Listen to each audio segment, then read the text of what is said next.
23-408, Committee of the Whole, meeting Tuesday, September 12th at 6 p.m. Mr. Clerk, please call the roll. Vice President Bears. Present. Councilor Carviallo.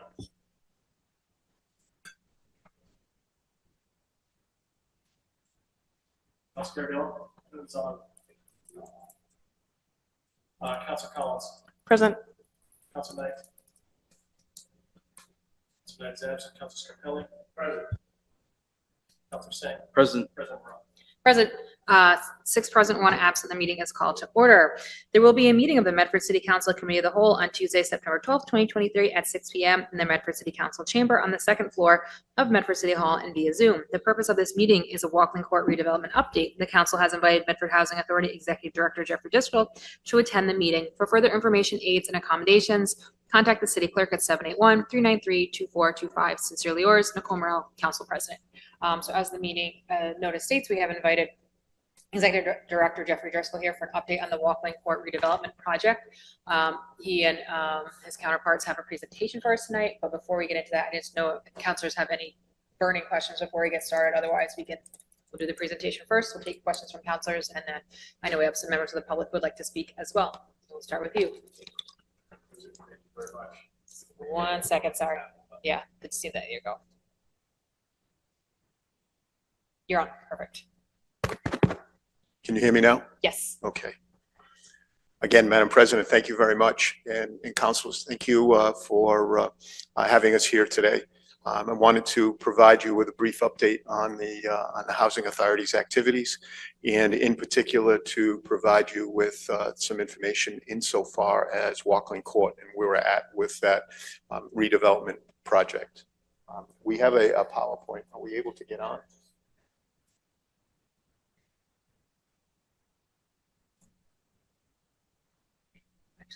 I've handed out to you a printout of the PowerPoint.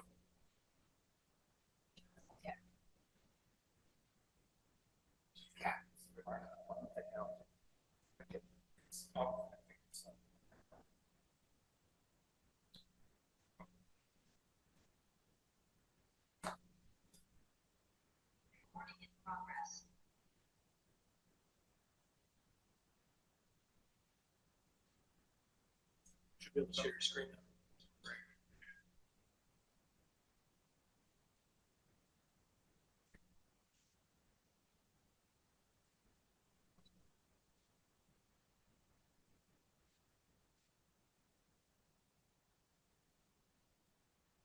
Excellent.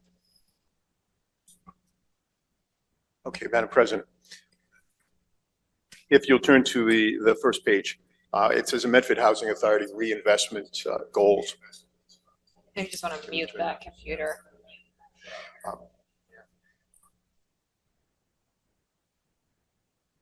Okay, great. The Housing Authority right now has a portfolio of 851 affordable housing units that are located in Medford. I'll touch upon just a moment from now the addition of 22 units through the redevelopment of 121 Riverside Salt Install project, construction project. But at this point in time, it's 851. Those units are all deeply affordable.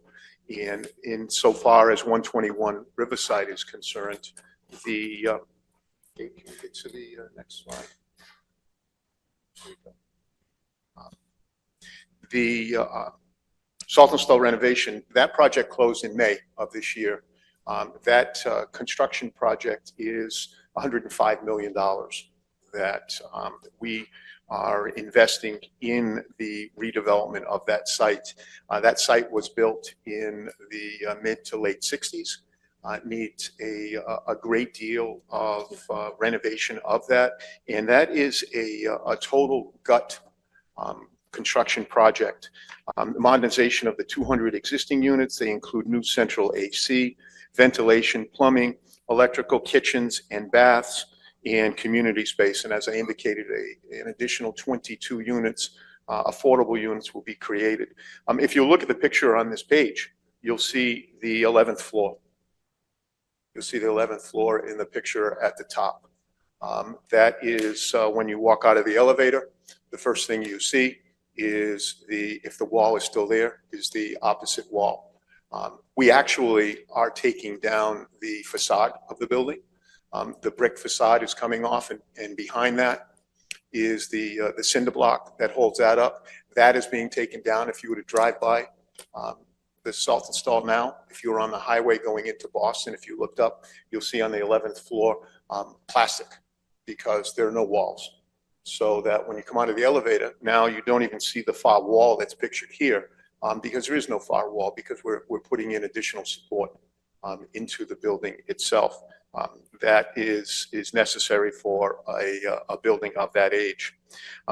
That's our first construction project, first redevelopment or reinvestment into the Housing Authority's property.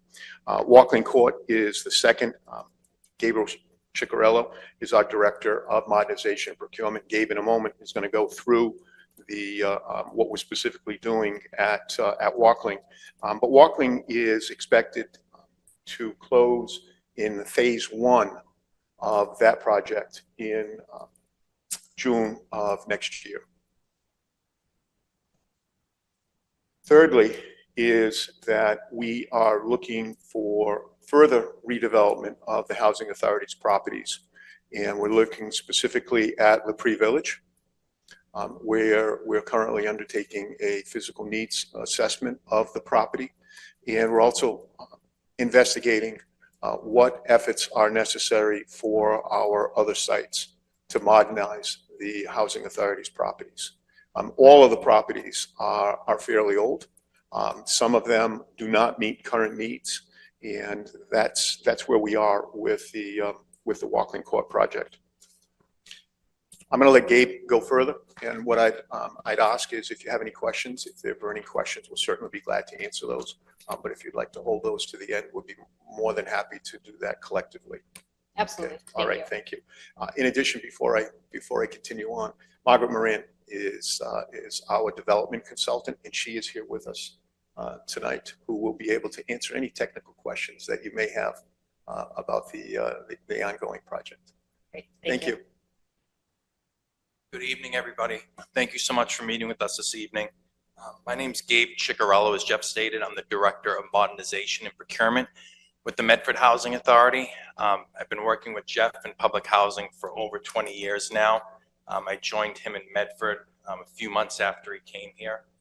And as Jeff stated, we operate, manage, and own a little over 850 units of public housing. We also administer close to 1,000 Section 8 vouchers or affordable housing vouchers. So, you know, the Medford Housing Authority is the largest provider of affordable housing in the city. We're going to get into Walkland Court a little bit and kind of why we're here before you this evening. So the existing site at Walkland Court, it's 144 units of state-aided public housing for existing low-income senior and disabled households. All units there are deeply affordable, with the resident rent calculated at a maximum of 30% of their income. Historically and to date, Walkland Court has received insufficient funding operating subsidy to address its physical needs. There's just a few pictures we've included on this slide just to kind of show a little bit of what's going on within the building. It's built in 1963 and suffers from a couple of the main things. Number one, it's a poor physical condition. Ventilation is poor, if non-existent, within the buildings. The plumbing, electrical are all original. So it has not received what we like to call a comprehensive modernization since it was built. But the biggest thing how we look at the buildings is they lack the accessibility features really needed for an elderly and disabled population, where half of the units need to be accessed by stairs. So we like to inform everybody when we speak about this proposed redevelopment, we get a lot of what's called reasonable accommodations for our existing residents that live there that may have a second floor unit to get an accommodation to move from the second floor down to the first floor. So the redevelopment of Walkland Court is a local priority, and the replacement of the existing 144 units and the construction of possible new units on the site is included in the fiscal year 21 through 25 City of Medford's housing production plan as a strategy to help assist the city's housing goals. And really, like, what better of a place to try to make an impact on affordable housing than an existing affordable housing site. And so the new units at Walkland Court would help the city of Medford meet 15% of its comprehensive plan's goals to build 600 subsidized affordable units by fiscal year 2025. So this is just a bird's eye view of the Walkland Court site. So the existing site, it's 9 two-story walk-up garden flat residential buildings. Each building, they're identical. They have 16 units per building. And there's a community center kind of in the middle of the site. And there's a small maintenance garage. And it's a very interesting site, as you can see, because of how it's bordered. To the west, you have commercial space with Whole Foods and Starbucks. To your south, there's an industrial kind of commercial complex with mid-rise buildings. And to your east and north, you have your traditional City of Medford, the traditional neighborhood, single family, 2-family homes. And you have the Mystic River, an amazing amenity, which is like a 50-yard walk from the entrance to Walkland Court. And it's extremely accessible for seniors, disabled residents.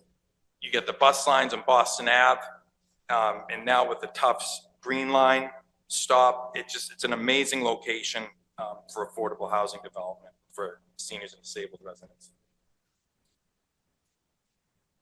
So this is kind of an elevated view of what the proposed redevelopment would look like. Which is kind of from like the corner of North Street and Auburn Street. And what we've tried to do with this is kind of scale the buildings from smaller on the north part of the site as you get to the southern portion of the site or by the train tracks or the industrial spaces across the train tracks. We scale up in the building. So the direct abutters on North Street and Auburn Street, they'd be abutting similar structures to what's there right now, but would like to think a lot nicer looking than the 2-story brick flat buildings that are there. So if they were to look out their rear window, they'd see a 2-story townhouse building, and those for the direct abutters on North Street and Auburn Street. So like what's possible with this redevelopment is 238 deeply affordable, high quality units in the walkable and transit hillside neighborhood. Phase 1, which would be that mid-rise building on the southern portion of the site, would be 198 deeply affordable units for seniors and people with disabilities, with construction slated to start in June of 2024. Of those 198 units, 188 would be 1-bedroom units, and 10 of those being fully handicap accessible. 10 of the 198 would be 2-bedroom units. Sure. Question, Barry. Gabe, could you just explain what you mean by fully accessible versus? So what a fully handicap accessible unit would provide is you have wider doorways. A resident that is fully handicapped, that is in a wheelchair, can roll up to their kitchen sink, can roll into their shower. The way you position grab bars in different hardware in your bathrooms and kitchen, it's just set up for people with disabilities. And also like audio, visual disabilities too are provided within these units. So there's a plan to have 10 2-bedroom units also, and within one of the 2-bedroom units will be fully handicap accessible. And that is in a 6-story mid-rise building where the majority of the ground floor is actually podium parking. So it's kind of like 1 floor of parking and then 5 floors of residential units. Phase 2 would be 40 deeply affordable family housing units. With construction, if all goes well, would be anticipated to start the end of 2025, early 2026. 24 of the 40 units would be in a rare elevator accessible 4-story family mid-rise. And out of those 24 units, 6 of those would be fully handicap accessible for families. And this type of building is a rarity, not just in Medford, it's a rarity throughout the Commonwealth, throughout the country. Having fully handicap accessible units for families is a huge need. Would also put, so there'd be 24 units in the family mid-rise, then 16 units within townhomes. So there'd be 3 townhouse buildings. So 3 townhouse buildings with a total of 16 units, and one of those townhouse units would be fully handicap accessible. Every single unit on the site would be deeply affordable to households that are at or below 60% of the area median income. And tenants, again, that pay no more than 30% of their income on rent. And this whole redevelopment, the only thing that makes this possible is switching from what is like our public housing platform to a project-based voucher platform. Just how things work is that you get through your vouchers a higher per unit subsidy than we get having it in the public housing platform. And that just allows for better operations, maintenance, capitalizing, for capital repairs. So being able to switch from the historically underfunded state-aided portfolio to this project-based voucher platform, it's the only way we're able to do this.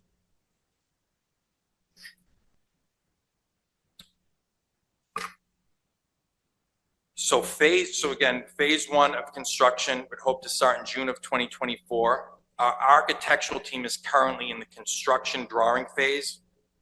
The total development cost would be approximately $117 million, which would be funded through the 4% low-income housing tax credits, a permanent mortgage, federal and state funding, and MHA contributions. So, we pool as many resources as we have, and whatever we can get locally, from the state, from the federal government, we put whatever we can into these projects. So far, we've received a very competitive $15 million grant from the state, and we just submitted on Friday another application to the state, which could possibly award up to $10.8 million. We've also submitted for local funding. We've submitted a MassWorks infrastructure grant application in June, and by the end of the month, we'll be submitting what's called a home application. Currently, we've secured $1.95 million from the Community Preservation Commission. In this project, the city would be expected to leverage $23.70 for every $1 provided to the project. And this is based on a $4.75 million local funding ask. And that's a combination of the community preservation funding, MassWorks, home. To date, we've had a very active public engagement process that has allowed feedback and dialogue with our residents and the neighbors. All of the meetings have been held at our Walkland Court community room so that it's very accessible for all of our residents, accessible for the neighbors. They don't have to go far to attend. We've had 7 resident meetings to date. We provided with our PDD application to the Community Development Board, some letters, 78 letters of support from our residents. We've had 5 full community meetings, and we've had a lot of meetings with the City of Medford staff, including the Planning Department, Fire Department, and the Historical Commission. And as I stated, we just last month submitted the Planned Development District, or PDD, application. And the next slide, this is the final slide. This is just some of the key topics that are discussed or that have come up during our resident and community engagement process. And one of them is density and height. So the key goal of this project is to provide elevator access to seniors and residents with disabilities and families. And a senior mid-rise building is 6 stories. Again, as I discussed with the first floor would be community space, administrative offices, and podium parking. And then a family mid-rise of 4 stories, again, to allow for construction of elevators. So going a little higher provides you a more efficient footprint to allow for the creation of more open space. So one of the things we've heard in this, not just our residents, the staff, the community, it is a beautiful site. There's nice space between the buildings. So we're trying to recreate that in areas where we can. We know how important the landscaping is. So we really have spent a lot of detail, a lot of time on trying to create really nice, usable landscape spaces. The ground floor of it's the ground floor of the senior mid-rise, is podium parking. As I stated before, we tried to carefully place the density on site based on the surrounding uses. So the senior mid-rise is adjacent to the industrial mid-rise building across from the train tracks. So the abutters, the neighbors right now, they look out on North Street, they're looking at a mid-rise building. We just hope to be looking at a nicer residential mid-rise building when this is done. The noise of the passing trains. So we onboarded a while back an acoustical engineer. The site facade is going to be designed to meet HUD noise requirements, and that's you obtain that through triple glazed windows, better insulation. And the way we position the buildings, the noise will actually be greatly improved from the current situation. So not only for the remainder of the site, but for people living on North Street and Auburn Street, the way the building's positioned will reduce the noise that they're experiencing from the train. So, and we've discussed access to the site. How do we get to and from the site? Right now, there's two access points, one from North Street, one off of Auburn Street. We're creating a through street through the site. So you'll be able to enter from North Street and come out onto Auburn Street. So this just provides better access to the new buildings. It provides better, we've met with the fire department, it provides better emergency access to their fire apparatus and ambulances. And it will be designed to ensure pedestrian safety through traffic calming measures. And so one of the topics that was brought up was environmental justice. And a goal of this project is to remove any hazardous materials that are encountered on the site. We have completed already a phase 1 and phase 2 environmental site assessment. As I said, asbestos remediation and any soil remediation would meet state and federal requirements. And the project is subject to a HUD environmental review. So, actually, I'm sorry, there is one more slide. I'll try to get through this quickly. So this is just kind of the top point. So the number one thing, we're looking to preserve the 144 existing deeply affordable housing units for low-income seniors and disabled households. We're looking to build 94 additionally deeply affordable units in the transit-rich community within walking distance to Boston Ave bus lines and the Tufts Green Line stop, and provide a range of housing through the inclusion of elevator accessible family units and smaller family units. So we're incorporating a fair amount of one-bedroom family units because there is a need for that. And then improving sustainability and resiliency to climate change. So we're going to be, with this project, we'll be meeting state and city sustainability requirements and enterprise green communities. We'll be improving energy efficiency, ventilation, and HVAC, the stormwater management on the site, and again, removing any hazardous materials. And really trying to integrate the Walking Court site into the neighborhood through the street design, through street we discussed, landscaping, and the transition of density, as I discussed, across the site from the north of the site to the south. And the economic benefit, when you look at this as a whole, it's $166 million in local economic activity through the construction, which would generate and support up to 968 good-paying full-time jobs.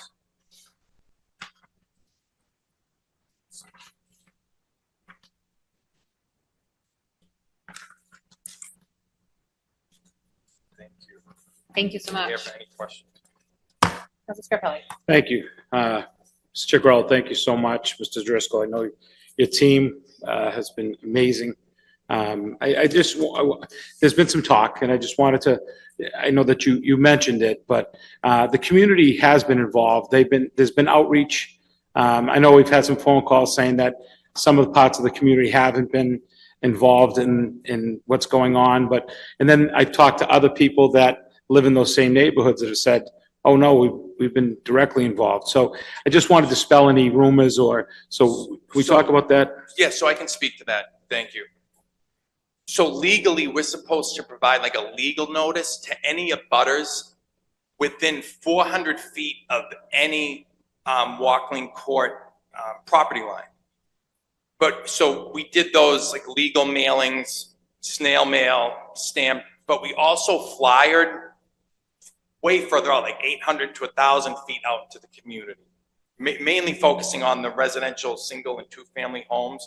So we went out way past the 400 feet for every meeting, hand delivering to people's doorsteps. And then we also like just posted that, we know it's a heavily commuted and trafficked neighborhood. So on Auburn Street, North Street, there were flyers placed on telephone poles and stuff like that. So people walking through, they could be informed about the meeting. So. And have you seen the attendance? Has it been a good? We've had standing room only. Okay. At some of the meetings. So the surrounding neighborhood it's great. They're very involved and they love the walking courts. The majority of people, they love the existing walking court site. So there is a passion for this site, which is great. But they've been very well, every meeting's been very well attended by both our residents and the surrounding community.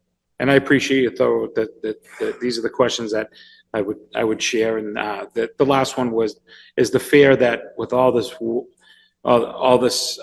growth that it's going to, just engulf the neighborhood with traffic. And first, I'd like to see that we're adding underground parking. So it really, that eliminates a lot of the concerns with on-street parking, off-street parking, making sure that the residents aren't affected there. So I'd like to see that. But I think that, as you can see, I know that we were just talking about this earlier, in the mornings, you have kids that are now 20, 40 minutes late to school at Medford High School because of the Winthrop Street corridor, that it's really, really busy. So I know that I like the idea that now that there's an open in and out through Auburn and there isn't, the funneling in and out through one way, through the other way. I know that was always an issue. So that's a good sign. But have you heard, has there been any talk with the residents? Have they shared their concerns that, that we've heard that? So we have a few residents here. And that is the feedback that we hold the dearest. They live there and I feel like we have an amazing rapport with our residents. We've had city staff attend, we've invited city staff to our resident meetings, to the community meetings, and city staff has been there to witness our engagement with our residents.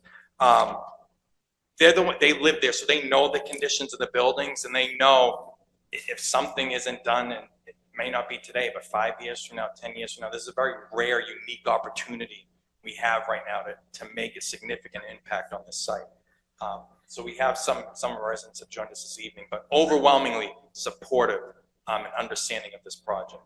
Yeah. Well, I for one, I know that this is something this council's been looking for affordable housing, and being the fact that we can put it in an existing footprint where it's really not encroaching into the neighborhoods physically, that we're seeing that as a huge plus for us here in the city. And I think it's our neediest community that we should be taking care of. When you're talking about our senior citizens and what we're seeing in local communities. I work in Somerville, and now looking at one of the biggest elementary schools has been shut down because of crumbling infrastructure. And it's good to see that we're seeing not just, the Salt and Stall building, we're seeing actual aggressive tactics and techniques to make sure that we're thinking ahead, and that when we're far gone, these buildings will be safe and be a solid footprint for our seniors to come, possibly even me. Not you, Zach, because you're always going to be a spring chicken. But no, for but me, of course we hear the concern. It's change. Yeah, definitely. It is change, and but we feel like the density is thought out. We tell people walk through. There's currently 144 households on site now. You to walk through there. There's no for these, especially the elderly, disabled developments. There's not. It's minimal traffic generation for these developments. So if you were to go walk through any time of the day, generally walking court, it's a peaceful site. There's not much going on there. So we feel like adding 48. So it's a total of 98 units. I believe it's 48 being elderly disabled units and 40 family units. We've done traffic studies. We really feel like the site can accommodate it with, it's a little different than what we're seeing with other development where, we're having families with 2 or 3 cars coming in. Yeah. We're looking at mostly handicap accessible vans coming in to pick people up that need to move And around. we're greatly increasing the parking ratio with this redevelopment. Right Right. now, there's Nothing. negligible parking on the site. Right. So that we've incorporated enough parking. We've got plenty of parking so that it's not going to creep out into the neighborhood. It'll be contained within the walking Well, site.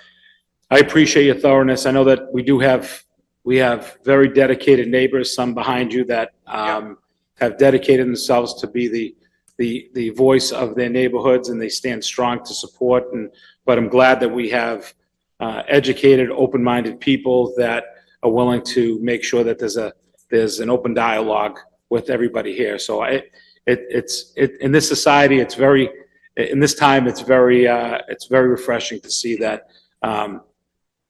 I think every party wants the right thing, but I also see that for what we need for our most needy members of this community, I think this is definitely an uptick, and it's a way to protect what we should be doing, what we should have been doing a long time ago here in the Right. city of Medford. And I try to stress So- in our resident meetings and the community meetings that it's not lip service.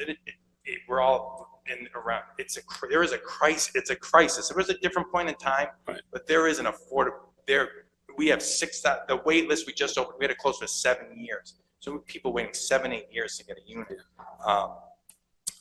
6,000. There's 6,000 people on a wait list. It's just there's a huge need, and this isn't going to help everything. But as Jeff said, we have a plan. We're incrementally trying to tackle, our portfolio to make whatever impacts we can. Well, thank you so much. You're welcome. Appreciate it. Thank you. Vice President Barris. Thank you, Madam President. Yeah, thank you for the presentation. 2 lines of questioning. I'll try to keep it brief. I think it might be helpful to, although maybe a little beyond Robert's rules, like have residents come up and then have the proponents be able to actually answer questions directly. Through the chair. Through the chair, of course, but, in this meeting. My 2 questions are just quickly on the traffic and parking. I think I saw some in the renderings here, but now that the road's going to be a through traffic road, is there going to be kind of designed for keeping things very low speed, like speed bumps, raised crosswalks, et cetera? Yeah, that is a great question. So yeah, there will be speed. I know there's a plan to have speed tables, and we've had some meetings with planning. I believe our design teams met with the city engineers, but I know we still need to, during, I believe, the site plan review process, we're really going to nail down, hey, is this entrance a one-way, or, Okay. we still need to figure it out. But yes, there will be traffic calming measures, because we don't want to make it a shortcut through. Right. Yeah. So, so we're definitely going to, it's just intended to be access onto our site for our residents and visitors. Okay. And I wasn't going to ask this question until you said there's basically no parking on site now and it's not an issue, and you're adding a lot of parking. What's the ratio we're looking at? And do we think? So for the seniors to see, so right now it's about 0.35 or 0.4 spaces per Okay. unit. It's going to be 0.5 per unit for the elderly disabled. And for the Okay. family units, it's going to be 1 space per unit for the Okay. family unit. Got it. Do you, given the studies you've done so far, do you think a lot of that's going to end up sitting empty? It's a great question. I think it's adequate. I know the city, there's questions about like, is there too much parking, or because it's close to transit accessible? Yeah. For the elderly, I think we're good. The family, you just don't know. It depends if there's like a 2-bedroom, a 3-bedroom unit, maybe the household may have 2 cars. So you may be able to speak to that, Margaret. You may have a better experience with that. Yeah, so presently there's 34 parking spaces for 144. Okay. Good evening. Margaret Donnelly Moran. I'm the Housing Authority's development consultant. I also I work through the Cambridge Housing Authority, which is the development consultant for the Medford Housing Authority. I'm their deputy executive director for development, just to do that. In terms of parking, as I said, we have like 34 parking spots now for 144, so I think it's been underserved. But going up to 0.5 will greatly help the elderly population and adequately meet that need. We're doing the one space per unit for the family, and I think for the most part that will be adequate. There's a larger number of one-bedroom units as part of the 40 units, and I think it's very clear those unit cars will have either one or no parking. And then folks have to remember that this is deeply affordable housing, so the average rent that a family has typically in the Medford Housing Authority portfolio is somewhere around $600 per month, which is about a $30,000 income. So it's very hard to afford one car, let alone 2 or 3 cars Right. per family. And the angle I'm going at here is more so on the, and I know this is pretty far baked, so it may be too late, but could there be more units because there are going to be a lot of empty parking spaces, right? If it's in the podium structure, So one of even the things we like 5 to- affordable units is huge. So one of you the know? things we need to account for too is the visitor parking. Okay, Also, because you do have like a lot of, visiting nurses here and there that come, home health aides. So, yeah, we feel that we have it lined up for, fairly well for what is going to be necessary on the site. okay. But it is a great question. And this may be a long shot, but, say you find that we have twice as much parking as we need in 5 or 10 years, would it be possible to renovate a piece of that parking to add units at a later date? Or is the construction not going to be sufficient that you could put something in that same location? I understand that parking infrastructure looks physically different than a housing unit, It's a tag team approach. Yeah, I appreciate it. I don't know that at this point in time, there's any consideration of any additional units on that site. Yeah, But there certainly are opportunities at other sites of the Housing Authority that would probably be more beneficial for us to explore. sure. Not only, as I indicated earlier, LaPree Village, but we also undertook a master plan for the 121 Riverside. Yeah, And there's a possibility right now for an additional 88 units on that site. So I think the Housing Authority would look more toward that than any further expansion of Walking Court. Walking Court is just over 3 acres. yeah. Whereas LaPree Village is almost 12 Oh, acres. for sure. Yeah, I guess I yeah. just mean like within the existing structure, Yeah. if you have a parking in the podium and it's half empty all the time, it's just space that maybe could have been designed differently. And we're seeing a lot of that in a lot of parts of the city. At this point, I can say Yeah. that we're not investigating that, but Yeah. as I said, I think there are opportunities elsewhere for that. And as Gabe just indicated, there's a very low percentage of available parking on site for Right. the residents who are there now. And it's usually pretty full. Yes. Okay. Oh, yes. Thank you. Thank you. My other question is about the shift to the project-based voucher structure. It's kind of, it seems a shift in model, and I want to make sure I understand it. Moving from, you kind of said the public housing model to the project-based vouchers model, is the property going to stay under the ownership and management of the MHA? Yeah, that is a great question. So essentially, our residents will experience no change. Their rent remains affordable throughout construction, throughout lease up, in the new building, and the Medford Housing Authority will still maintain, operate, manage during construction and when we're complete. So yeah, we are going to still maintain ownership and management operation of the development. So the switch from public housing to the project-based voucher program is really an attempt to bring more federal resources to the project. And I'll speak to the Saltonstall property first. The Housing Authority went through a process with HUD where it submitted a disposition application because the renovation needs were so in excess of what any resource that the Housing Authority had access to. And in doing that application and being successful with it, the Housing Authority was able to receive from HUD 200 project-based vouchers that are being used now at Salt Stall to fund the renovation there and keep the units deeply affordable. That added to the Housing Authority and to the Medford community somewhere around $3.6 million of annual increase in income that the Housing Authority has been able to reinvest in that property. And we're following that model to a certain extent at Walkland Court, where we are actually switching it from state public housing to federal public housing, and then going through a process that HUD has created to move it into the project-based vouchers.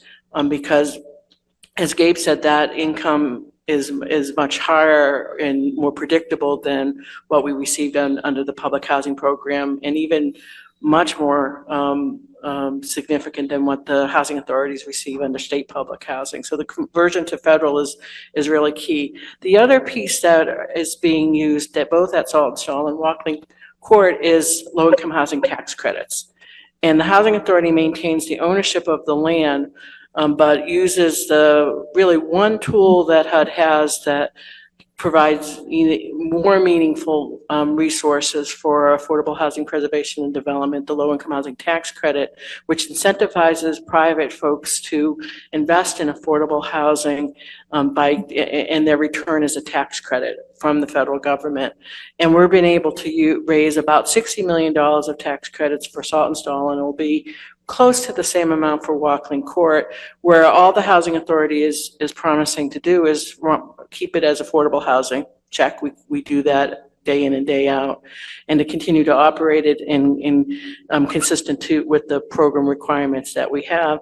And over the time, they will get their return through the tax credit. But as a way to bring the funds that the housing authority needs to make these deep renovations or redevelopments to the equation. But as part of that transaction, the housing authority maintains ownership of the land, but the property goes and is held by a limited liability corporation that has the private investor involved, because that's the only way that they can get the tax credit. So there's a legal piece that happens that allows the investor to get their tax credits, allows the housing authority to continue to be the manager, maintainer, and owner of the land of the property. And then after the 15 years, when the tax credit investor has gotten their full tax credits, the property actually goes back to the housing authority through a transaction. So Cambridge Housing Authority has kind of set the model for this going back over 20 years. And we've seen properties go through that entire cycle where we've brought in a low-income housing tax credit investor. They've given us a lot of money. We've reinvested that into the property. And at the end of that 15-year period, that building comes back to 100% control of the housing authority. But throughout that 15-year process, the Cambridge Housing Authority, in this case, the Medford Housing Authority, has all the protections of being the day-to-day manager of the property, as well as the holder of the ground lease, as well as other key terms and provisions within the documents. Thanks for explaining it. I think I finally understand something that I had heard and was kind of studying for a long time. I know this is completely out of your control, but that seems like a really convoluted way to solve for not funding public housing. I always usually say that it's not the way I would design it. I've been doing affordable housing development in the public housing arena for over 30 years, and this is the most inefficient way to deliver resources to a community. But unfortunately, it really is the only way that we can, as a housing authority, generate any kind of access to any meaningful capital to kind of do what's absolutely needed, which is protect and preserve the resources that we have, and then look to expand the resources in the way that the MHA is doing with the 22 new units at Salt and Stall, but also the 98 new units at Walkland. And I may just repeat it, and I don't want to take too much more time on it, just so I'm not completely off point. Basically, federal government created a tax credit that only private investors can get for affordable housing, and the only way for public housing to access it is to create a legal entity to allow someone to privately invest to get the public money. We're good. Yeah, that's like 4 steps. There could be 1 step. And then, and then it reverts back to the ownership at the and end it of comes the. back to the housing authority. Okay. And guess what? You can do it again. Right. Well, yeah, great. I'm sure that's, the word inefficient certainly comes to mind that you used. But, I'm glad it's been successful in Cambridge. for what it is. Yeah, I mean, in Cambridge, so I mentioned about $60 million at Walkland Court. At Saltonstall will be equivalent, plus or minus at Walkland. It's $120 million of economic resources coming to Medford. And Cambridge, we're close to now about $450 million just since 210. And that's just not money we would be able to access. And we've used that money in Cambridge to do about $650 million of construction. Again, vitally needed because we had units in as dire condition as what the MHA has. And it's really a chance to reset the housing and really restore it and add as well. I think is a real wonderful outcome. All right. I think the last three short things I can get to really quickly. You already answered this the last time we had a meeting about this, but everyone who is in Walkland Court who wants to come back is able to come back, correct? Yeah, exactly. So every existing resident has what's called the right to return. So every existing resident in Walkland Court will have the right to return to the new mid-rise building. And does this low-income tax credit structure or the project-based voucher structure change eligibility for residents or change how much they're paying compared to what they pay now? So the rent structure is still based on percentage of income, so it's 30% of the income, which is comparable to what it is on the state public housing side. There's some slight differences, and for many residents, I think they'll actually see a small decrease in rent because there's a little extra deductions on the federal side that didn't exist on the state side. Okay. There are a few instances where there will be some residents who have an exclusion of earned income that we will work with to mitigate or lessen the increase that they might face, but it's literally a handful of folks. But programmatically, it's very much the same. The eligibility overall, everybody will have the right to return. If for some reason they're over income, then the housing authority would not take the tax credits in that unit so that we would fulfill the commitment made to the residents. And then going forward, the eligibility is 60% of area median income, which is slightly lower, I think right now. Is it 80% for state elderly housing? Yeah.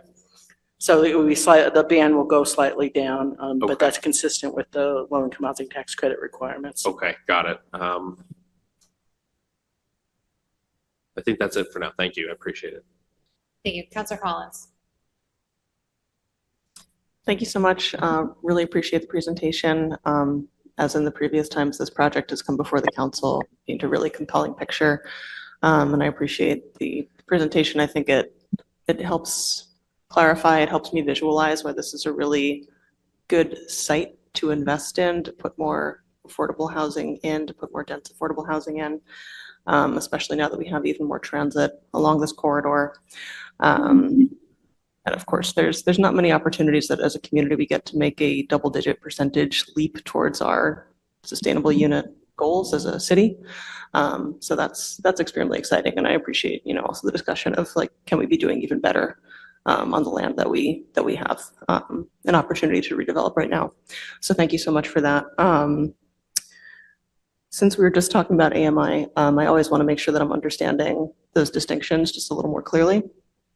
And I know in the presentation you just mentioned it's going to be at or below 60% AMI. I was curious if there's a further breakdown, if it's like X many units at 30% and then at 60%, or is that everybody's going to be at or below 60% and Yeah, this is totally inside baseball, but I appreciate the question. So under the qualified allocation plan that the state sets up for handling how low-income housing tax credit projects work, they have a requirement that a minimum of 13% of the units be set aside for folks who are at 30% of area median income or lower. So if you were a typical developer, not a public housing agency, your requirement would be 13% of your total units, and you would pretty much adhere to that.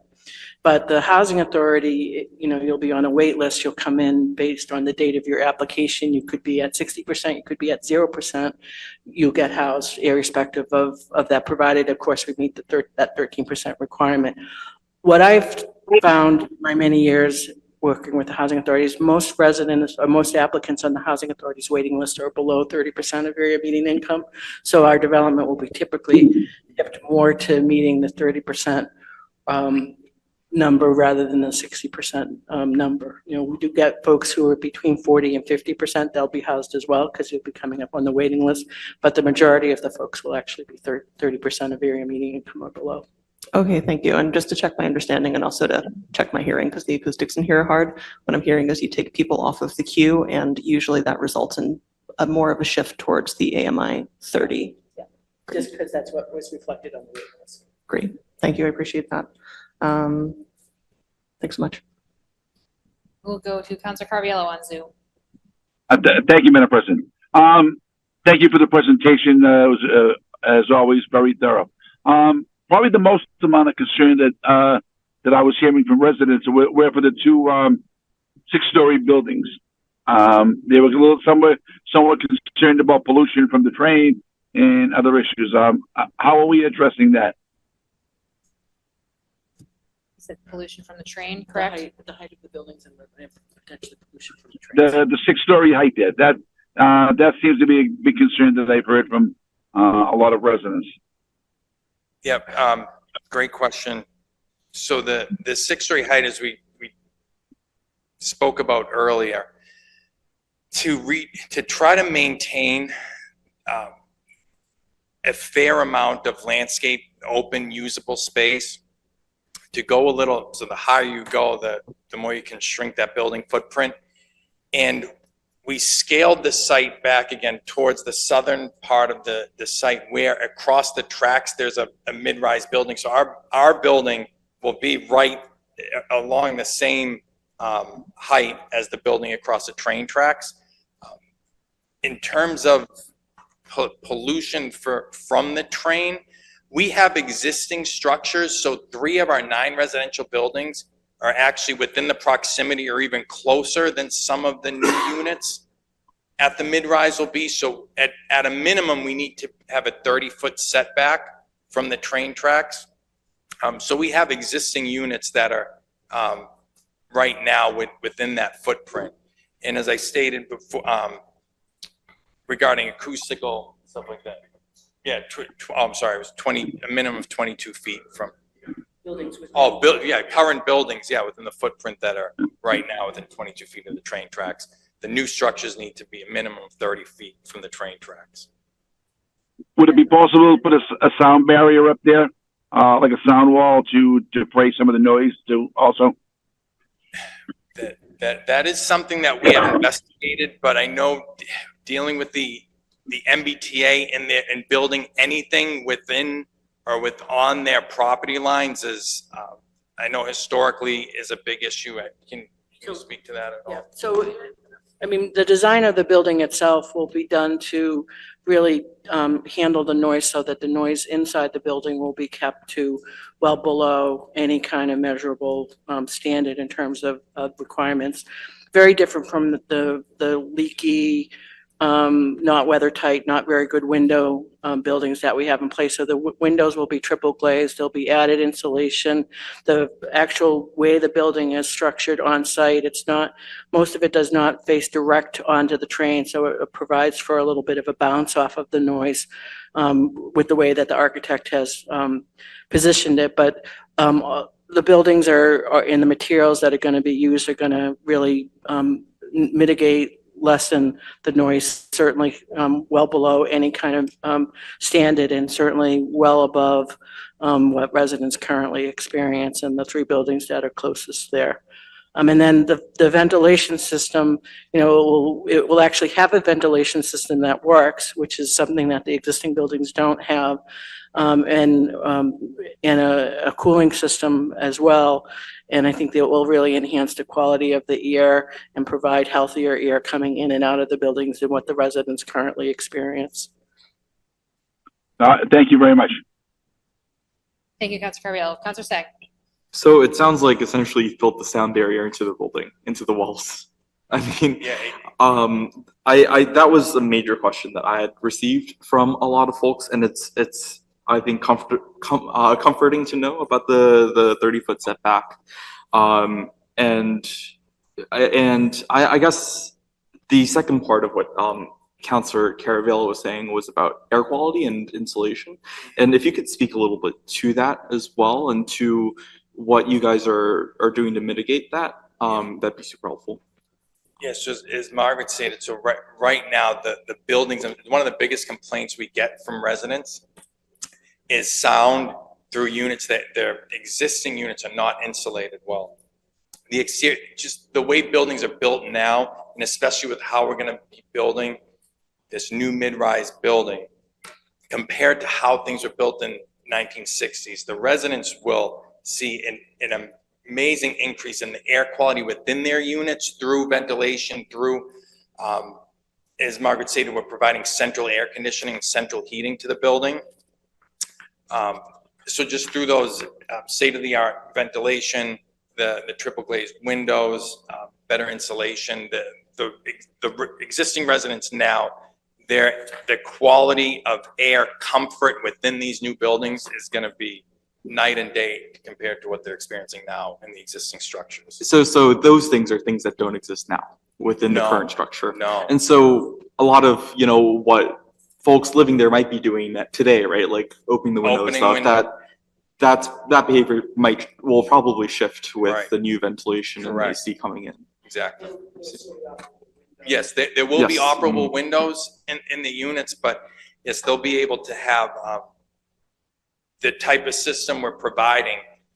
They could, in April, if they want to cool their unit down a bit, they can do that.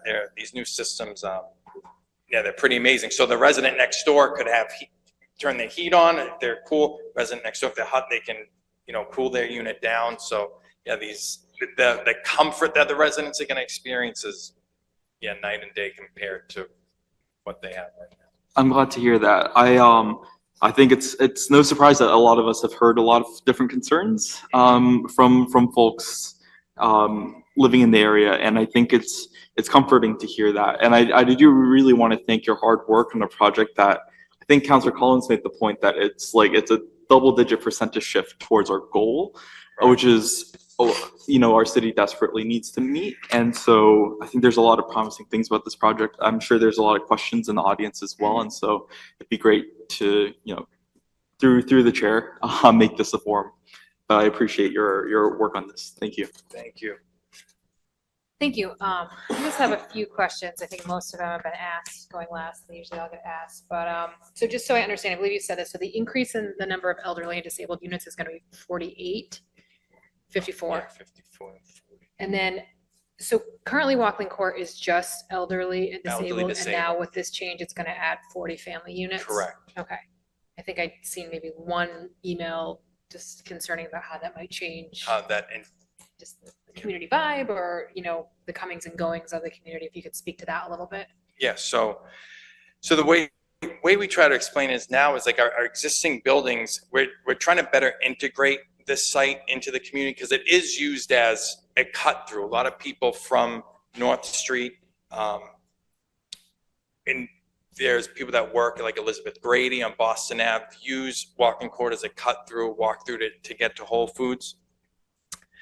And we have single family homes that directly abut some of our existing structures. So we say what our thought is, what's the difference from right now a family living on North Street directly abutting one of our buildings to what we're proposing here, that we think that it can actually be a benefit we have an amazing resident services department that we can we're creating better community, like an amazing community space within the buildings that we can try to integrate, and show the benefits of having some family units within the same kind of development. There'll be a delineation between the two, and the seniors will have their own dedicated outdoor space. But yeah, that's how we've explained that we feel like it can be an actual benefit to both seniors and the families on site. Great, thank you. And with this, have you spoken with planning as far as this being subject to the city's solar energy ordinance, the solar energy systems ordinance? Yes, we actually discussed that. I don't During the believe we wrote in community- exemptions for affordable housing, but Yeah, no, we are providing solar. Okay. Yeah. great, yeah, because it starts the assessment if you can even do it, and Yeah. then the rest kicks in. Okay, great, thank you. Those are my two questions. Are there any other questions from counselors at this time? All right, I know there are members of the public who wish to speak. If you have any questions, you can please direct them through me. We'll, of course, get them answered by the folks at MHA, but Absolutely. Tap here. oops, you're already on. There you go. Okay. Tom Lincoln, 27 Gleason Street, Medford. I've been living in Medford for well over 30 years. I've observed the public process in many guises, including proposed developments, et cetera. I have some concerns about this. I don't live in Walkland Court. I don't live near Walkland Court. However, this project is being supported by public money, including CPC money, which is funded by residents' taxes. My general impression is the housing authorities kind of are independent power centers in communities. And I'm hoping that this project is fully vetted by the broad community.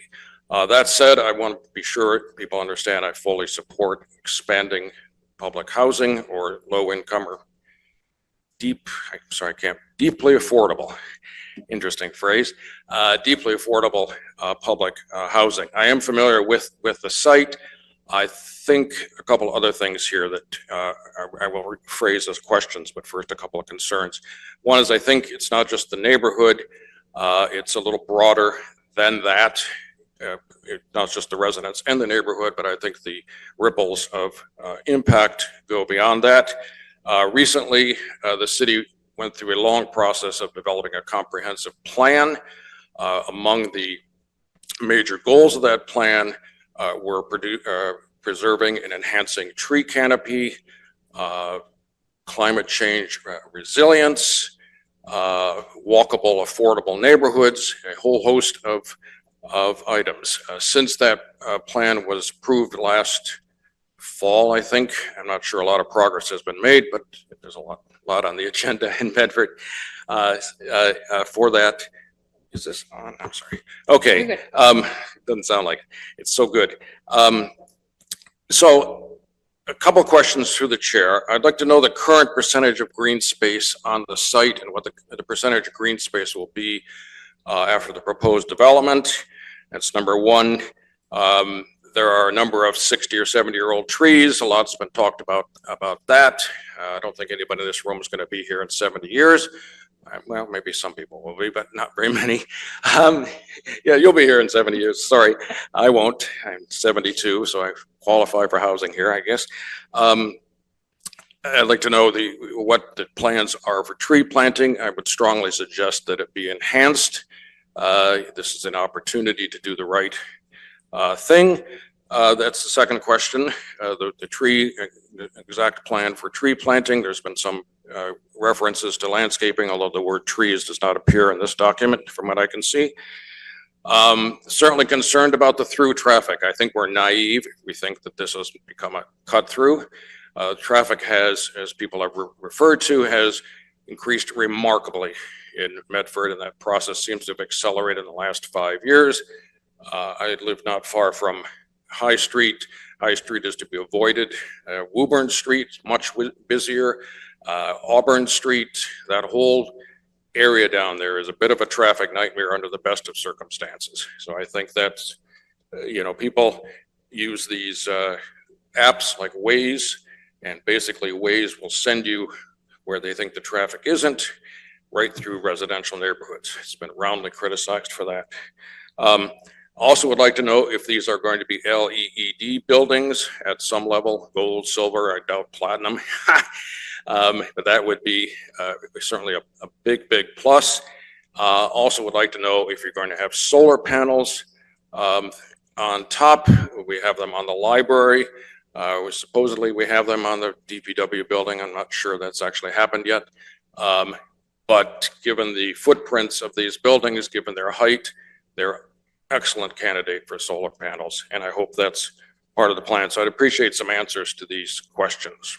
Sure, I can take the solar one. So we have the solar ordinance that was established in the city that buildings that it's a 10 units or more, 10,000 square feet or more, they have to be assessed for solar energy to see if solar energy can applied. If it can't be applied, it has to have a coverage of at least 50%. And Gabe did say that that's something that they're aware of and working with. So one I'm thing- sorry, I don't understand that.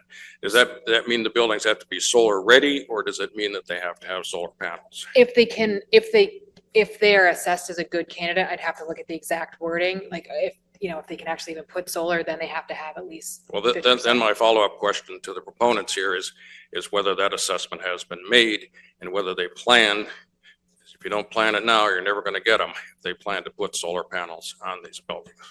Yeah, I think, they did say that they're working with that, with that So we ordinance. can expect solar panels. Yes. Okay, I'll take the word for it. So Yeah. my other questions. Yeah, if you want to address as far as the trees, and then LEED certification. Okay, you were about to. I was just going off All right, memory. so I think I got I'll most of them. start with the trees. So we've hired an arborist. There's currently 52 trees on site. At the end of the development, there'll be at least 52, at least 52 trees remaining on, not the existing trees, but there will be a planting plan, landscape plan with 52 trees on the site. We're trying to save as many trees as we can along the perimeter that, that on our shared property lines, but the trees that are in the middle of the site are going to be tough to save. And the plan is to replace those trees with native species, as big of caliber trees as we can afford. Yeah, and maybe, I think I'm And- probably trying to read Tom's mind because I'm sure, as you know, a new tree is not equivalent to an old tree. Of So course, same yeah. number of trees doesn't necessarily mean the same Yeah. beneficial impact. So. Right, of course, but with new trees and if you have a good landscape architect, locations of trees, the medium they're planted in. I like to tell people, I was involved right down the street, the redevelopment of the Cape and Court property in Somerville. And we put in decent sized caliber trees. They're probably 10-foot trees within 4 years. It was amazing how the growth, they looked like fully mature trees in 4 years. So just making sure that the landscape architect puts the right species of trees in that are native, that will thrive in the conditions that we put them in. You can, yes, they're not huge, 40-year-old trees right off the bat, but if they're done correctly, the rate of growth is significant and can have a really big impact. You want to answer the question about percentages if we have that? Yeah, so in terms of open space, right now there's 49,000 square feet of open space and there'll be 30,000 square feet of open space. Again, we really try to balance with the podium parking, the ability to provide open space, but with the increase in the number of units, there is a decrease in the open space. In terms of the LEED certification, we're going after what's called the Green Community Certification, which is much more suitable for multifamily housing and has been around really for over a decade. And the standard would be kind of what we define it as equivalent to either silver or gold LEEDs. LEEDs being much more suitable for commercial type buildings, but the Green Communities certification is very robust and requires a lot of sustainable and resiliency measures. I'm trying to think what was the last question.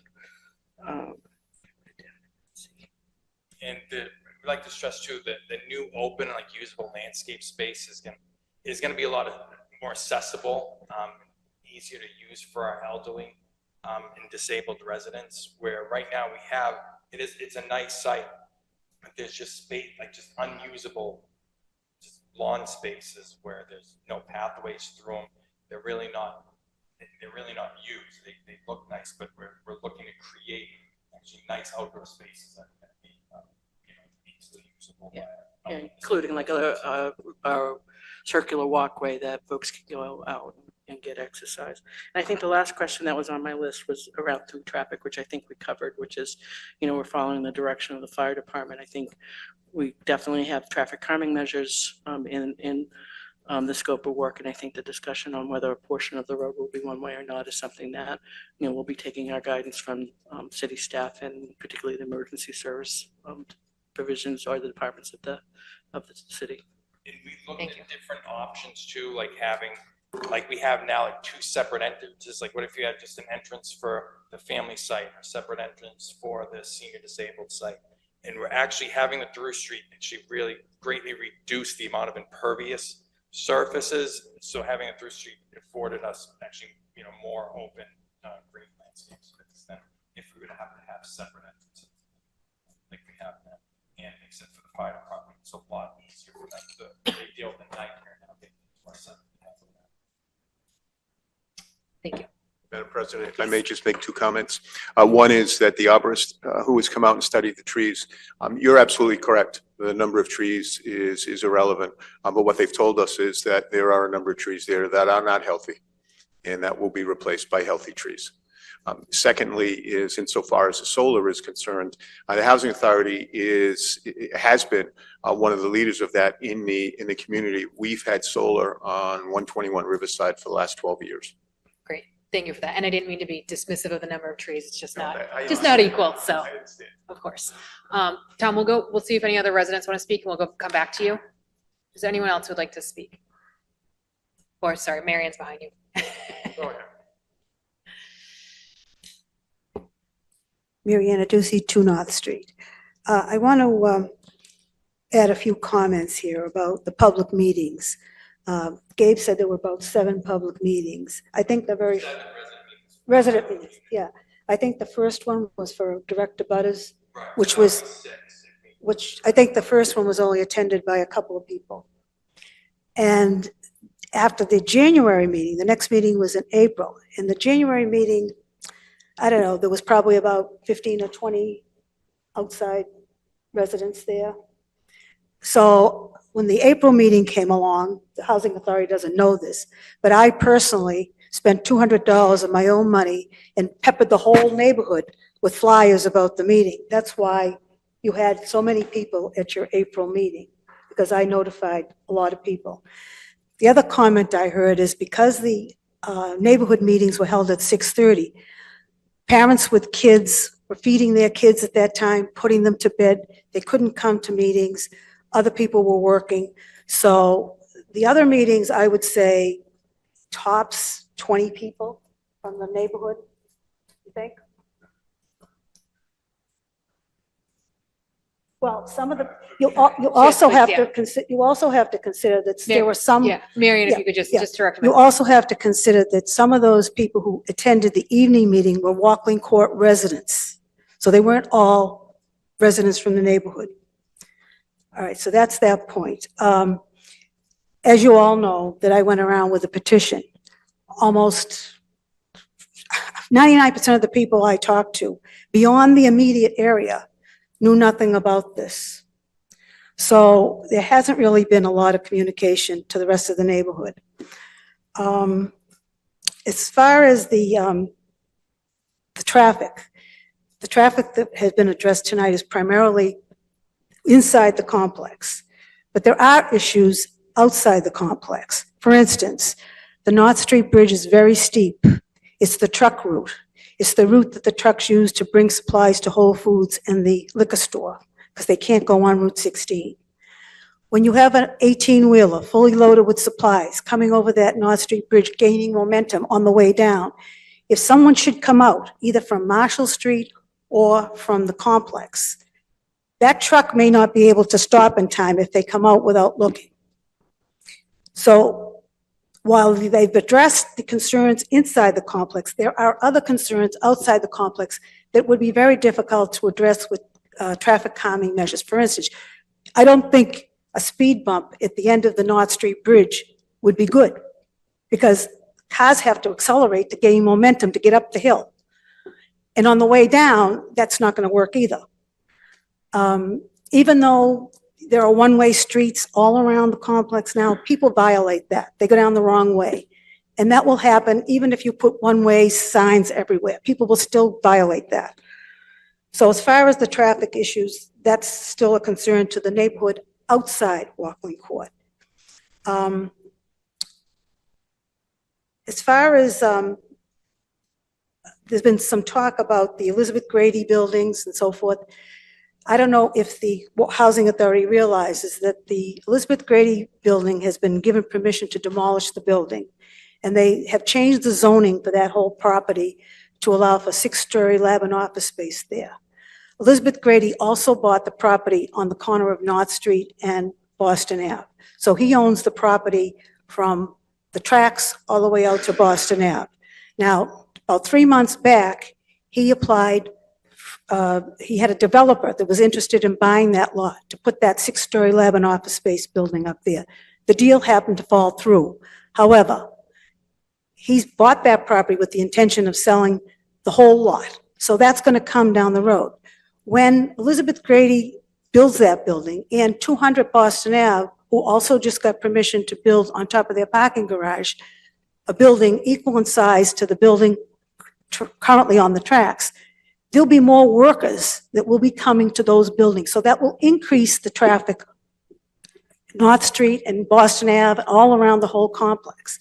So there are going to be traffic issues outside the complex that haven't been addressed here, or actually really can't be addressed at this point, because they've been concentrating on the traffic inside, which is reasonable, because you want it to be safe also. As far as the buildings that are on the complex today that are near the railroad tracks, yes, there are 3, but they're perpendicular to the track, not parallel to the track as the new complex is going to be. So the short end of the building, the stairway, is against the railroad tracks so that the apartments are facing away from the tracks. So the other issue is the Housing Authority had residents sign a couple of form letters that mentions there are benefits to the surrounding neighborhood. So what are those benefits?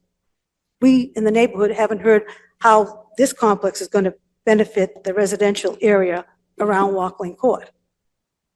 So maybe you have some ideas on that, or you'd like to address that. So that's what I'd like to hear about. Thank you. If you'd like to address any of the, if you want to talk about the benefits to the surrounding area. Well, first, I'd like to say that I don't agree with what was stated in a number of instances, and I'm not here to debate that. I will say that the benefit to the community is that we are providing a resource that is necessary.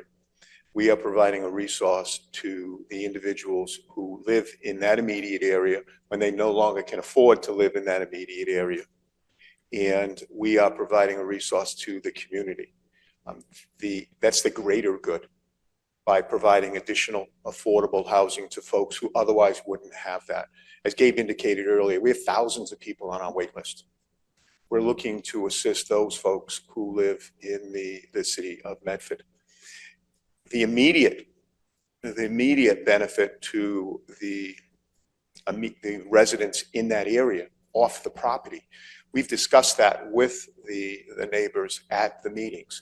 We've discussed the ability for the neighbors to be able to still come on the property and traverse over the property to go to the grocery store next door.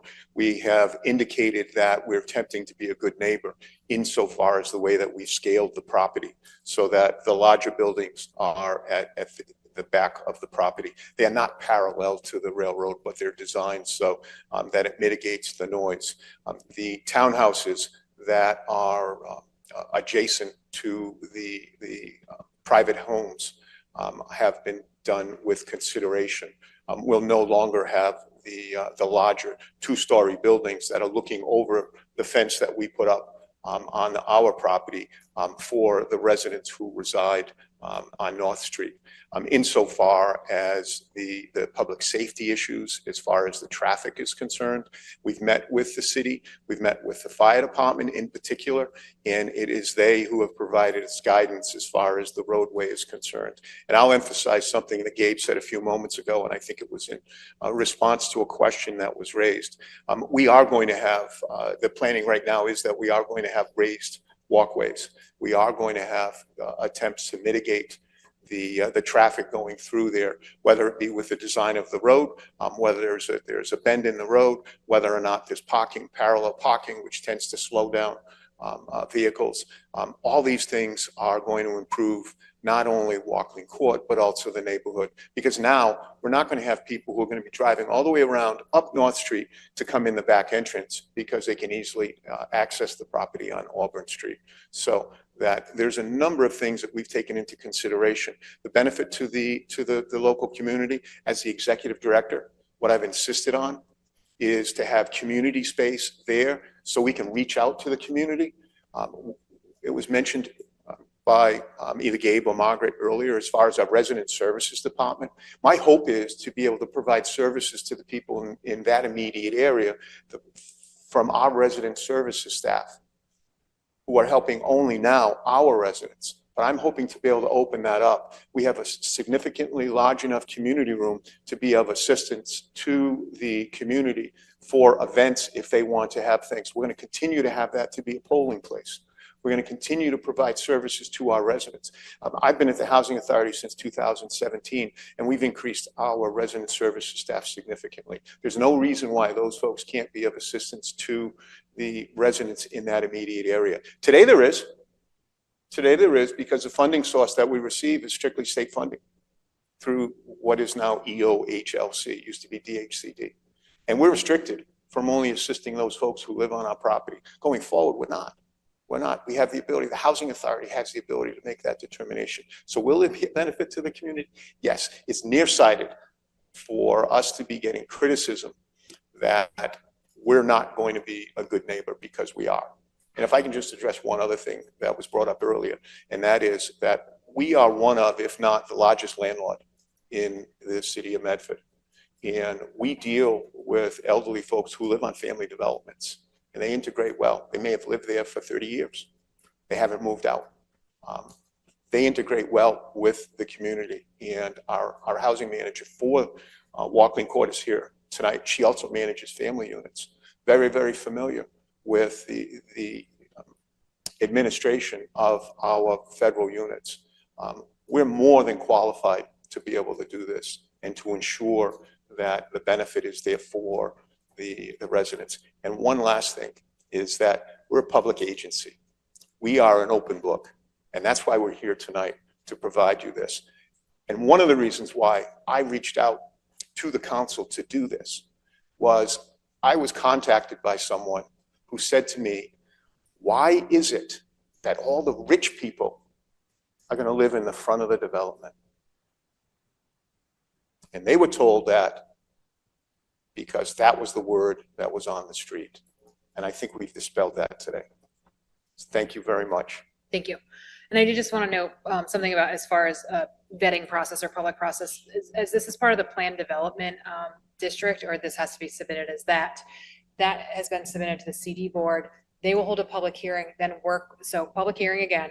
They will work with the applicant to refine that. That then comes back to the city council, public hearing again, and all along the way, there are chances for public input and any changes. Are you raising your hand? Or Even after we approve it, it goes back to public meetings for Yes. site plan review for details, so. So it's, there's many, outside of everything MHA is doing, there's a whole public hearing process as far as the zoning amendment that is needed to move forward with this. Madam President, this today was just for informational purposes Yes. only for council. Yes, And I don't absolutely. mind taking questions or having to make comments. So Yes, and I thank you do, very much. yes, and I do thank you because yes, this meeting was absolutely at your impetus, so I appreciate this and your availability to be here tonight. Mr. Lincoln. Unless, is there anyone else who'd like to speak for the first time who hasn't yet spoken? Okay, back to you. I realize this is a complicated process. There's a set of societal goals, there's a set of goals for the residents, there's a set of goals for the housing problem in Medford, which is manifest and very, very large. But I think it remains to be seen to some extent, and the devil is always in the details, exactly what the impact or the proposed impact or the supposed impact or the predicted impact of the project will be.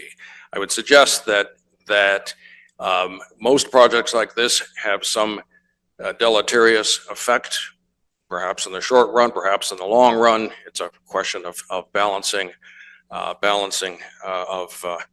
of interests. I had one other thing that struck me, and forgive me if I'm way behind the 8 ball here. On the noise business, if you put the building parallel to the railroad tracks, it strikes me that the noise will also reflect off the building itself into the neighborhood across the tracks, which it probably is not doing because the buildings are perpendicular. Has that been considered in terms of the sound footprint or whatever you call it? Can anyone from MHA speak to that? I'm certainly not a sound engineer.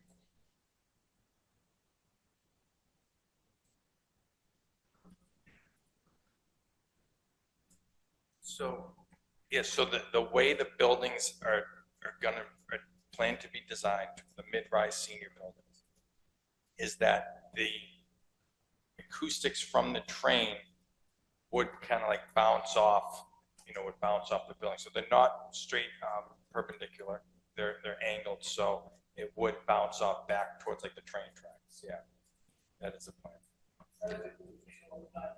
Right, the building materials themselves would help absorb some of the sound. And Thank when, you. and when we say President neighborhood across the tracks, we mean the U-Haul building and, Like the industrial. yeah, the lab building.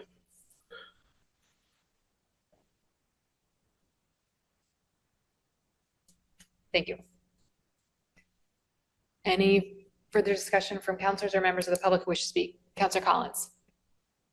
Thank you, President Morrell, and I appreciate, like I said before, I know that there's been a lot of opportunities for residents of Walkland Court already, residents of the neighborhood, residents across the city to hear about this project and to engage with it, and I really appreciate that thorough and very long process, and I appreciate the back and forth here tonight. I think that's why we're all excited to have an additional meeting about this project here, because often we do serve the role of public forum in addition to our more discrete roles as a city council.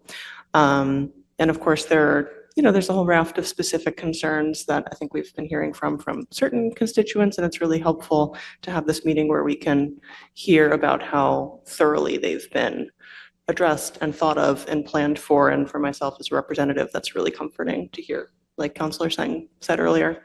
And especially having a discussion about, what about pollution? What about trees? What about noise? How indeed are we going to balance these various interests and make this the net positive for the community that we know it's going to be? For me, I'd reflect on what we started with at the beginning of the presentation, the opportunity to create really modern, state-of-the-art, more dense, increase the number, affordable housing, not just for any members of the community, because of course we have such a discrepancy between the amount of affordable housing that we need in Medford and the amount even after this project. It's staggering. The number of residents who probably wouldn't even consider themselves housing cost burdened, who are, not to mention the people who are obviously in dire straits, in great need, but especially to be creating state-of-the-art affordable housing for the disabled community and for fully accessible household units. This strikes me as an opportunity for Medford to take a step towards being a leader in that regard, and that's a really special thing. So thank you. Thank you, Counselor Collins. Sure, please. Name and address for the record, please. My name is Barbara Vivian. Thank you very much for letting us all come in today, both sides. I've been with the Medford Housing Authority for 15 years this month, and I've been the reasonable accommodation hearing officer and reasonable accommodation coordinator for the past 12 years. I hear many of the requests for a lot of the people in the state development that were on the second floor that could no longer do the stairs, and I had to move them down to a first floor if it was available. And now I have people in our family developments that have children that are disabled, that are in wheelchairs, paraplegic, many different ailments, and they have no way to bring their children up to the second floor to use the bathroom. There's no bathroom on the first floor. There's many people that have aged out in family housing that can no longer do to the stairs due to COPD, due to neuropathy, and a lot of other medical issues. And some of those families cannot move into an elderly site because they have families, they need too many bedrooms. So the fact that they're putting a family site on this property means the world to me as a person who answers these and hears from people that are the least fortunate. And right now I have to give them a Section 8 voucher and have them go out and search for a place to go, that maybe they need to find a place with a ramp, which means that their housing subsidy then goes up. And they need, special accommodations for that. So I just want to say that from my position where I am, that this, adding the family units there that have an elevator and have handicap units is going to benefit our family residents as well as our elderly. So thank you very much. Thank you.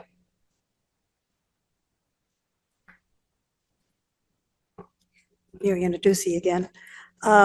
I want to address something that Mr. Driscoll said. I went around with the petition. I did not spread any information that was incorrect to anybody. So if anyone got the idea that the family units were for the rich people, that was fabrication in their own mind. I've lived in my house for 65 years. I was there before Walkland Court was built. My whole neighborhood has coexisted with Walkland Court for 60 years. We're willing to do that in the future. No one is opposed to putting public housing there. We've lived with it before, we're going to live with it again. However, we need to have some compromise because people think that the complex that's being built is too big for the neighborhood. That's the first thing. And people do not like the fact that the seniors are going to be along the railroad tracks. To them, that's like putting them in the second-class position. The other thing I heard from some residents is they called the housing authority, they told me, and they said that they wanted a public meeting here at City Hall so it could be telecast, so that people that couldn't come in person could see it.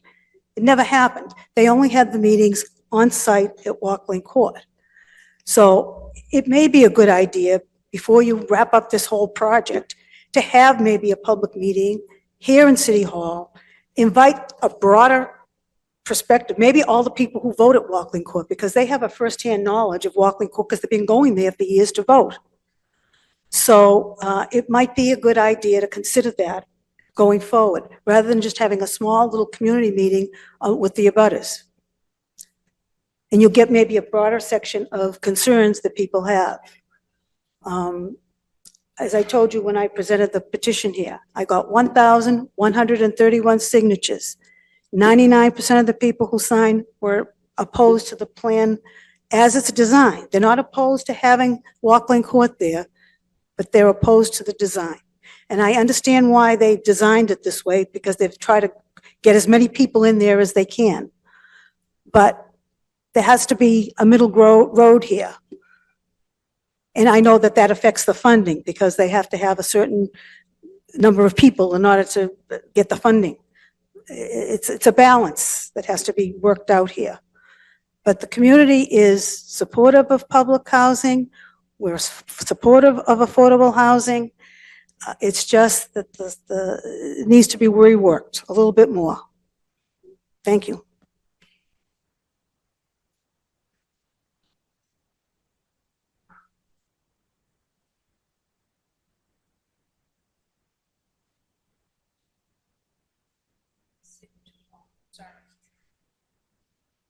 Okay, I've grown up in this neighborhood.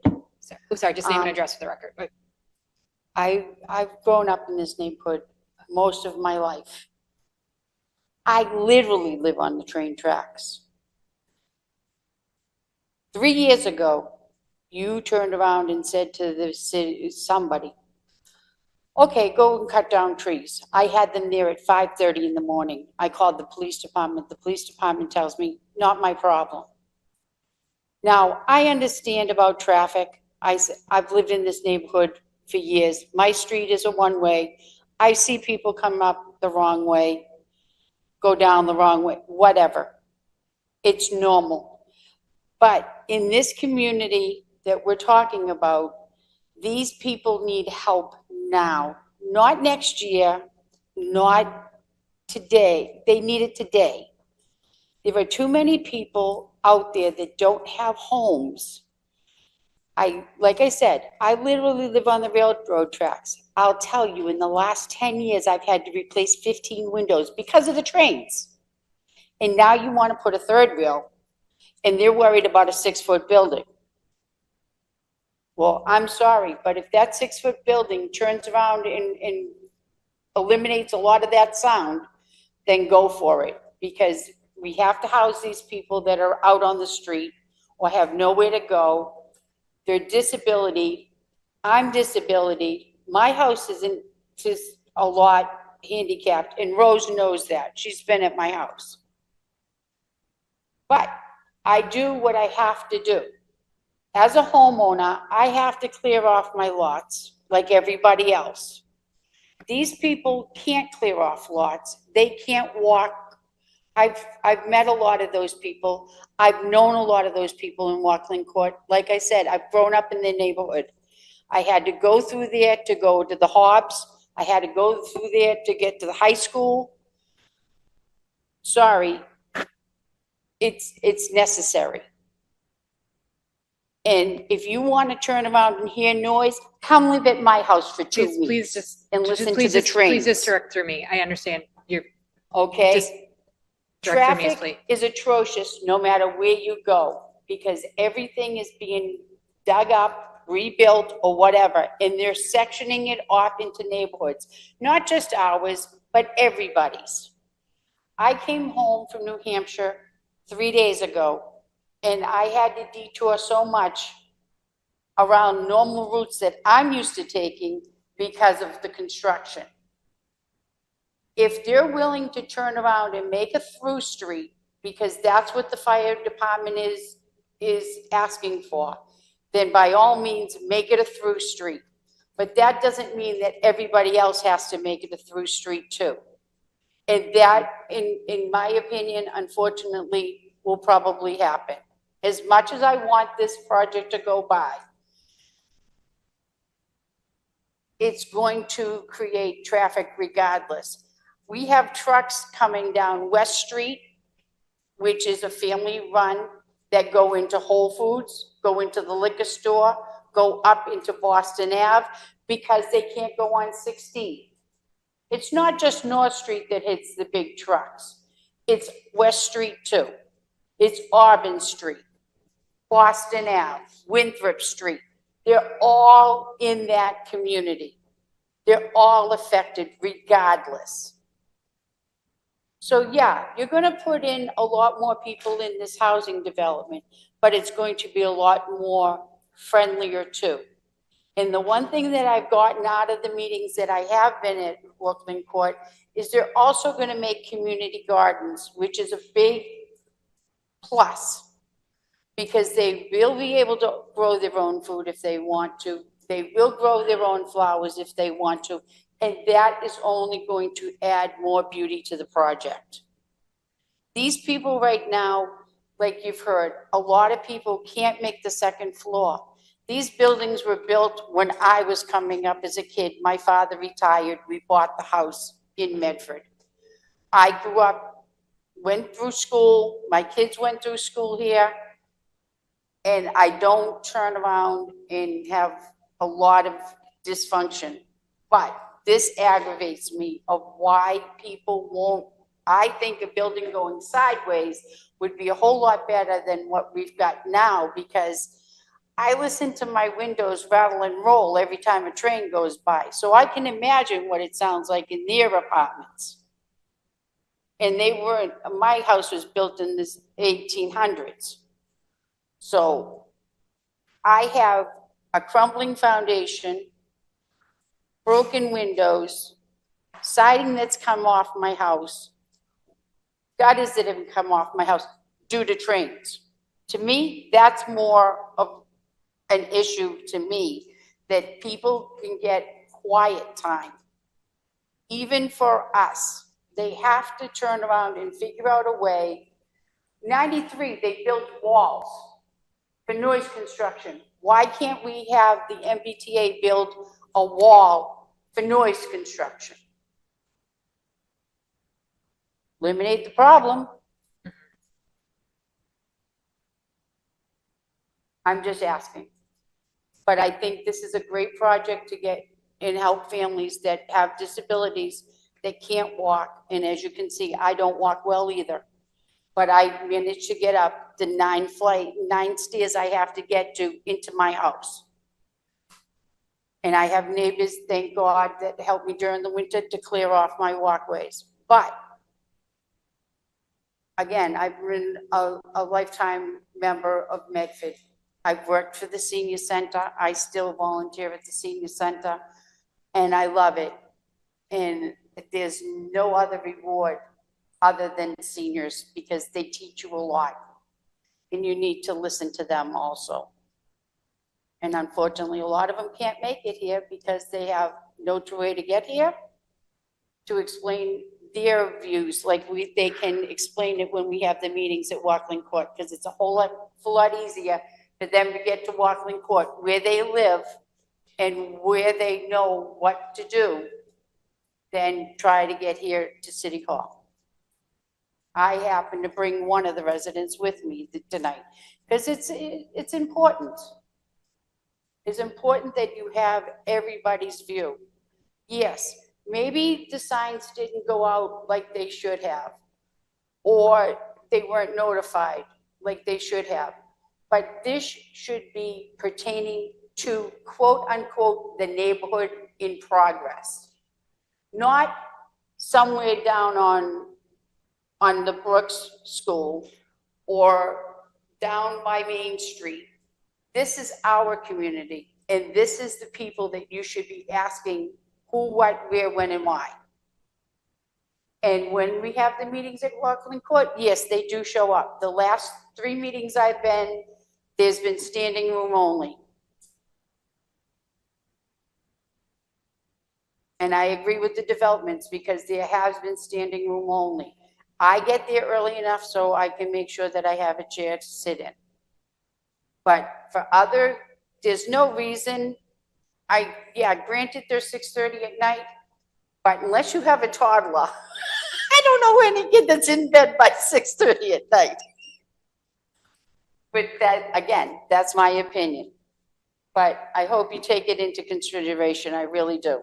Thank you. Could we just get your name and address for the Sure, record? it's Rosemary Portrait. It's 78 Orchard Street in Medford. Great. Thank you so much. Yep. Is there anyone else who would like to speak? Sure.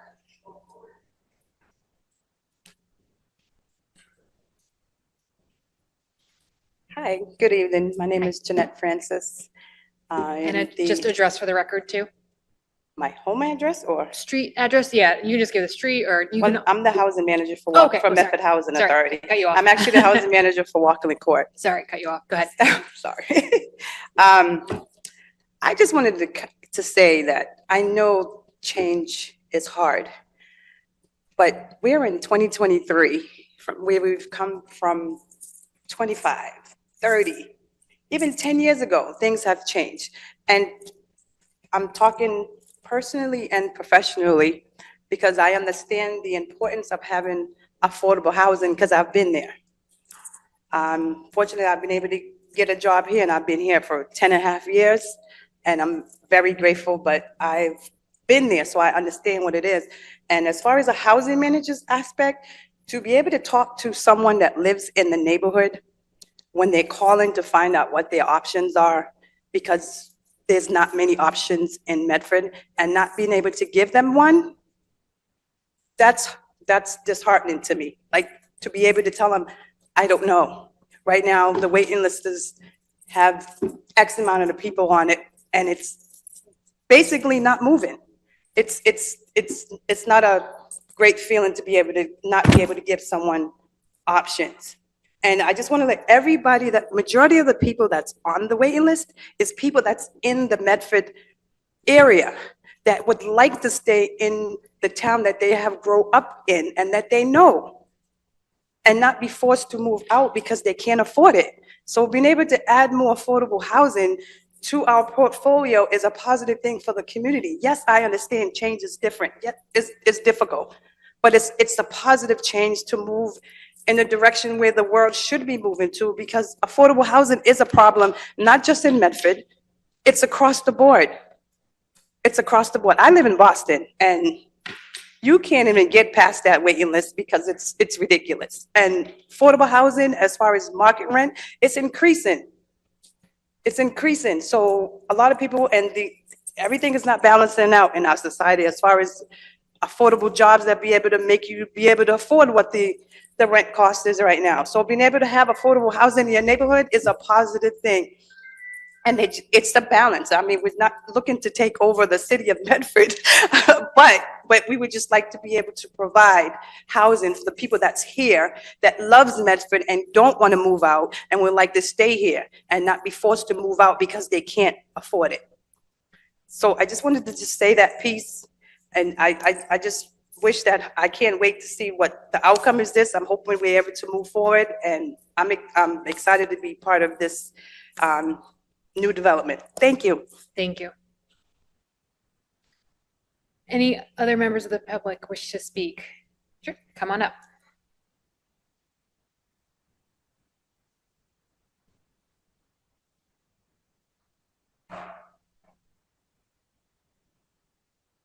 And just name and address for the record, please. Sure. I'm Deborah Gage, and I proudly live at 14 Walkling Court in Medford. And I've been there for 12 years of my more than 20 years in Medford. I worked in academia for 23 years. And I was a volunteer English teacher in the community center at Walkling Court for 5 years until the pandemic, unfortunately, befell all of us. I just wanted you to hear from somebody who lives there, because I've met retired nurses, bankers, gas station owners, bakery owners, teachers at Walkling Court. And I don't want anyone to think that Walkling Court is sort of the thing we have to tolerate instead of the neighborhood we could enjoy. So I just want you to know that I love living at Walkling Court, but I can hardly wait until we've got elevators, okay? And I wish you all well.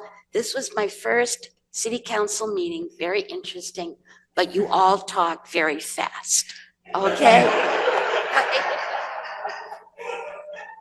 Thank you. Yeah, I think we've all gotten that note a few times in our life. Thank you.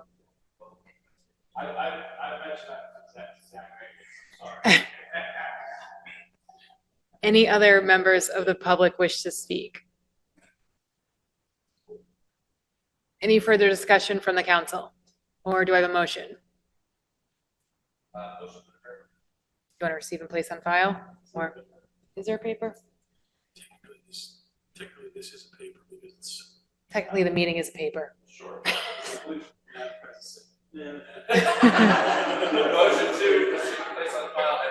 On the motion of Vice President Bears to receive and place on file and adjourn, second by Councilor Sang. Mr. Clerk, please call the roll.